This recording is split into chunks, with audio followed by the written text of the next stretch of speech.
You're listening to Soap Dirt, the latest in television entertainment news. Hey there, Y&R fans. It is Belinda from Soap Dirt, and I've got your 2-week spoilers running from Monday, January 8th, all the way through Friday, January 19th. There's a bunch to unpack, a bunch of exciting front burner storyline stuff going on that I'm pretty excited about, I have to say.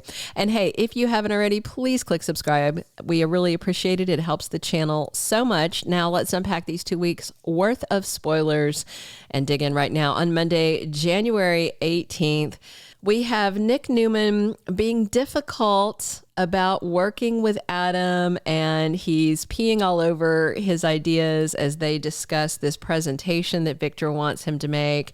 But once they're out of the office and they sit down to have a coffee together, Nick actually admits that he's being difficult, and in the end, they find a way to collaborate. And won't that make the mustache oh so happy? Speaking of their dad, he wants to know if Nikki's back to drinking when she catches him rifling her desk at Newman Media. Obviously, he's not doing a very good job because he misses her vodka flask. And then later, he seems off-put when she meets with Seth, her sponsor. So I do wonder if Nikki's going to cross lines like she does often when she is drinking. So Jack warns Kyle that he should not underestimate Tucker, which is good to know because Audra tells Tucker that Kyle has been playing both sides and he's really Team Abbott and tried to get her to betray Tucker.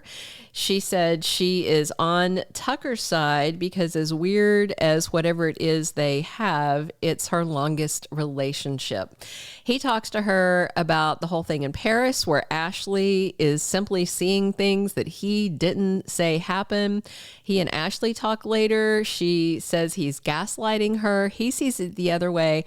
Since they just replayed that episode where Ashley Abbott was having a mental breakdown after she lost the baby, I feel like they are heading towards some kind of Ashley Abbott mental crisis. I mean, they replayed the scenes for us, and every time they've shown us, they've shown Tucker not being violent, not raging, and he's been like, for weeks, months now, since she first started mentioning this, he's been like completely baffled by what she's talking about. It's not that he can't be, you know, a piece of garbage and behave badly, but that isn't the kind of bad behavior he engages in. It's just not. So this has to be in her head, I think.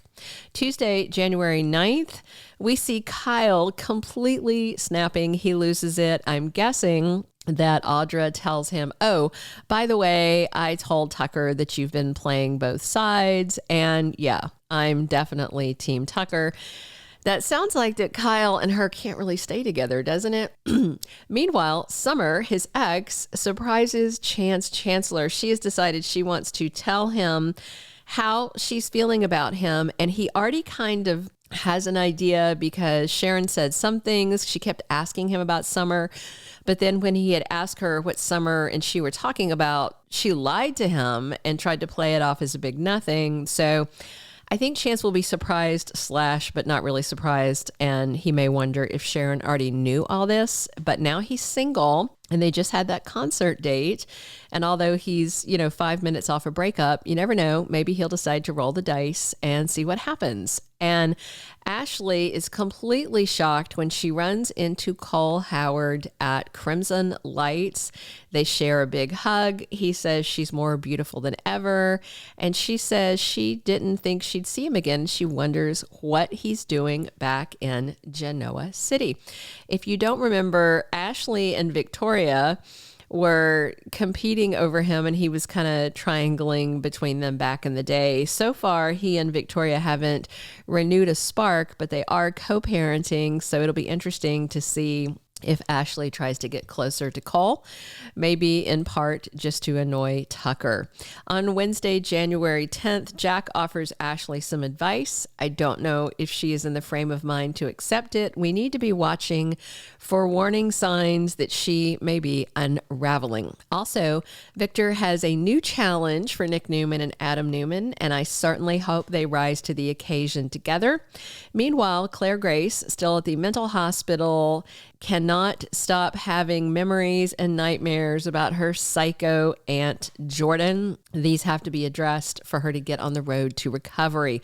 Thursday, January 11th, we have things heating up between Adam and Sally. They toasted their reunion and they seem to be just on the fast track to a full-blown reunion. They've slept together once already, so we'll see how it goes. And Victoria makes a very surprising request to Victor Newman.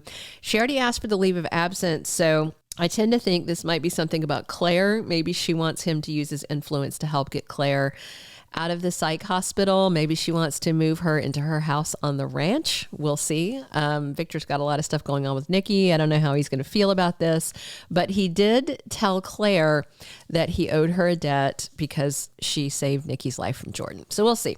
Friday, January 12th, Ashley confronts Audra. So I wonder if she's figured out Tucker's been warming up her sheets all this time.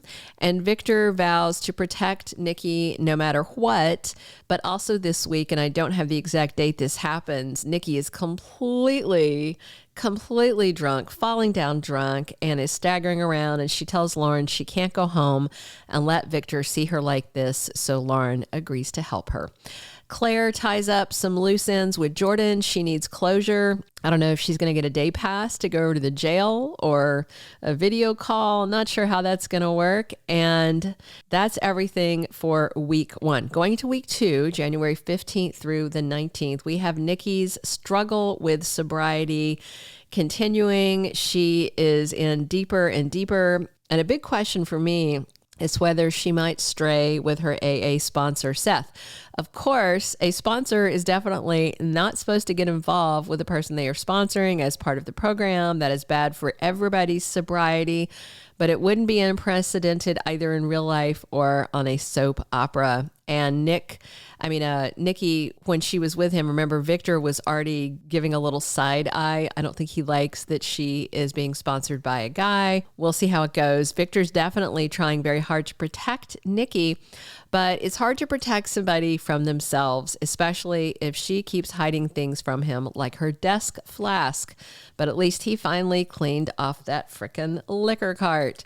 Jordan may be done and dusted the week of the 15th after Claire has her parting shots with her great aunt to get some closure. Colleen's Inc. may be out. I doubt they're going to spend the production money to put on a full trial. Instead, I suspect they may just tell us she was convicted and sent away, but we'll see. The week of January 15th, look for more of Adam dedicating himself to his new role at Newman Enterprises, embracing his role as co-CEO alongside Nick Newman, and trying to play nice with his ever-envious brother. I do hope that Nick is acting better by mid-month. Meanwhile, we should also see more of Adam and Sally, who are getting closer by the moment. And I anticipate FaceTime between Nick and Sharon as she moves forward after splitting from Chance. She's decided to focus on business, but I suspect Nick might distract her from all that soon. And Victoria doubles down on trying to get through to Claire and breaking through her poor daughter's self-hate so she can recover. Perhaps having closure from Jordan will let her open up to her own mom after decades of betrayal. I mean, remember, Jordan was the only mom, basically the only mother figure that Claire had all these years. And watch that second week for more of Phyllis trying to get between Danny and Christine, and more fallout as Kyle reels from Audra rejecting him while Summer's chasing Chance. It may be a hard week too for poor little rich boy Kyle Abbott.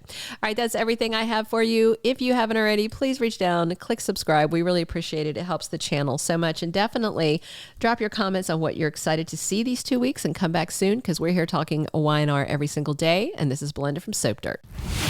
Thank you for being a loyal listener. Follow us wherever you get your podcast, because you don't want to miss the next episode. Soap Dirt is on all the major podcast platforms, including Apple Podcast, Spotify, iHeartRadio, and more.